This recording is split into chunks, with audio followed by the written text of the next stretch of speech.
Were you ever on a holiday that hadn't gone to plan and you just wanted to go home and just write it all off by the end of it? Then you might relate hard while watching new Danish and Icelandic language movie Godland. This is set in the 19th century, and Godland follows a Danish priest, Lucas, who's played by Elliot Crosset Hove, who's like a serious version of Cricket from Always Sunny. And please, if you watch Always Sunny and you see this movie, that will enhance it so much because early on, I'm like, it's Cricket. And then that made the movie so much more fun, even if it was something that's completely tangential to the actual experience that the creators intended you to have. Lucas is sent to establish a Lutheran church in Iceland from Denmark, which is still kind of uncharted territory. The harsh terrain and even harsher demeanor of the locals, charged with getting him where he's going on horse, cause Lucas to begin to deteriorate and question his faith. And Lucas himself is kind of a very dislikable character. He's very moody. He's judgmental. I wouldn't say that this is an anti-religious movie, because you could watch it and enjoy it even if you're staunchly Catholic or Lutheran. But at the same time, like, if you are like me, kind of a staunch anti-religion atheist, you will get some kicks out of it because it's not portraying the church in any positive light. And don't be fooled by the title Godland as well. It's not a Jesus-y type experience. He's not a likable guy, quite moody, quite judgmental, even with people that are trying to help him. And again, he goes through a lot, which is kind of, again, reminds me of Cricket, and kind of deserves it too at times as well. Title cards at the start of the movie inform us that the film is inspired by photographs found spotting the coast of Iceland from Denmark from the first time.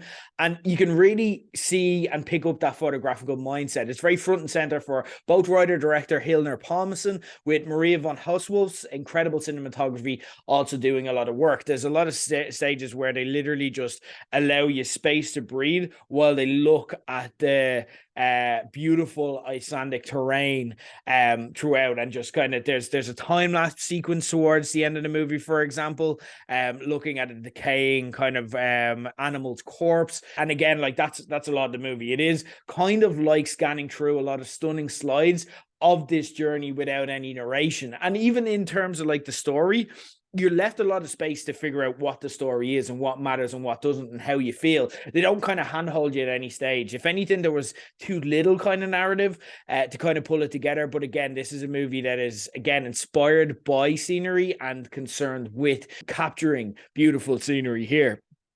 We get kind of glimpses of a faraway strange life, but no more. And like I said, we're kind of left to use our imagination to try fill in the blanks and broaden our understanding of life and the culture in this land.